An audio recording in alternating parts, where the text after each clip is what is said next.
Hi hello welcome back to ടാൻകു gardens. ഞാനിന്ന് വന്നേക്കുന്നത് അടിപൊളി സ്റ്റാൻഡിങ് റോസിൻ്റെ കളക്ഷൻസും ആയിട്ടാണ് കേട്ടോ. നമ്മുടെ കയ്യിലിപ്പോൾ ഏകദേശം 10-15 പ്ലാന്റ്സ് ഉണ്ട് സ്റ്റാൻഡിങ് റോസിൻ്റെ തന്നെ. സ്റ്റാൻഡിങ് റോസ് എന്താണെന്ന് അറിയാത്തവർക്കായിട്ട് ഇതിൻ്റെ ലാസ്റ്റ് ഞാൻ കാണിക്കുന്നുണ്ട് കേട്ടോ. അപ്പോൾ നോക്കാം. ഇത് വന്നിട്ട് ദ ഫെയറി പിങ്കിൻ്റെ തന്നെ ഡാർക്ക് കളറാണ് കേട്ടോ. നമ്മുടെ കയ്യിൽ മുമ്പുണ്ടായിരുന്നത് ബേബി പിങ്ക് കളറായിരുന്നു. ഇത് അതിനേക്കാളും കുറച്ചുകൂടി ഡാർക്ക് ആയിട്ടുള്ളൊരു മജന്ത ഷെയ്ഡിൽ വരുന്നതാണ്. നേരത്തെ കാണിച്ചിട്ടുണ്ടായിരുന്നത് ഒരു ലൈറ്റ് പിങ്ക് ഷെയ്ഡാണ് കേട്ടോ. അപ്പോൾ ഇതിൻ്റെ 2-3 തൈകൾ നമുക്കിപ്പോൾ സെയിലിനായിട്ടുണ്ട്. അതുപോലെ തന്നെ കൊൽക്കട്ട 300ൻ്റെയും തൈകൾ നമുക്കിപ്പോൾ സെയിലിനായിട്ട് വന്നിട്ടുണ്ട്.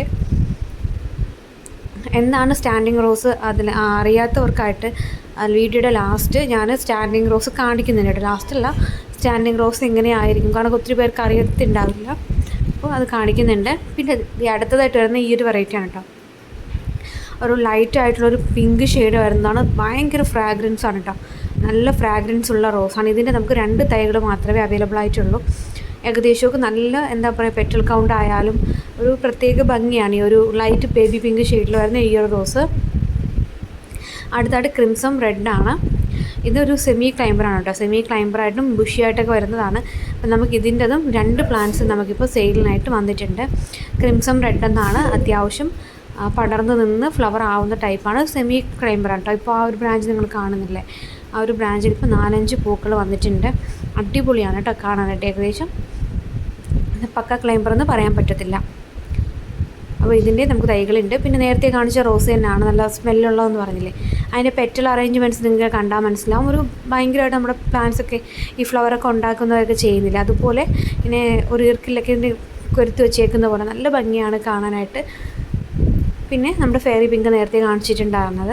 അത് ഇതാണ് സ്റ്റാൻഡിങ് റോസ് എന്ന് പറയുന്നത് കേട്ടോ. അതായത് ഒരു അത്യാവശ്യം ഹൈറ്റുള്ള കമ്പിൽ നമ്മുടെ പ്ലാന്റ്സ് ബഡ് ചെയ്ത് പിടിപ്പിക്കുന്നതാണ്. നമുക്ക് ഇഷ്ടാനുസരണം നമുക്ക് ഏത് ഹൈറ്റിലാണോ വെക്കേണ്ടത് അങ്ങനെ വെക്കാൻ പറ്റും. ഇത് വന്നിട്ട് ഓർക്കിഡ് റോസ് റെഡാണ്. റെഡ് ഓർക്കിഡ് റോസാണ്. ഫെയറി റെഡാണ് കേട്ടോ. ഇത് ഗോൾഡൻ മെമ്മറിയുടെ തൈകളാണ്. ഗോൾഡൻ മെമ്മറിയിൽ ഫ്ലവർ ഇല്ല. 3, 4, 5 ബ്രാഞ്ചുള്ള ഗോൾഡൻ മെമ്മറിയുടെ തൈകളാണ് നമുക്കിപ്പോൾ സെയിലിനായിട്ട് വന്നിട്ടുള്ളത്. ഈ സെയിം പ്ലാന്റ്സ് തന്നെയാണ് നിങ്ങൾക്ക് അയച്ചു തരാം കേട്ടോ, ഗോൾഡൻ മെമ്മറിയുടെ. അത് പിന്നെയുള്ളത് ഈ ഒരു വൈറ്റ് ഓഫ് വൈറ്റ് ആണ്. ഇതൊക്കെയാണ് പ്ലാന്റ് സൈസ് വരുന്നത് കേട്ടോ.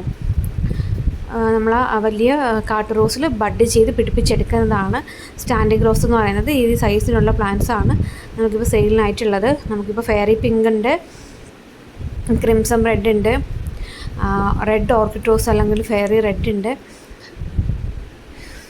ഗോൾഡൻ മെമ്മറി ഉണ്ട്.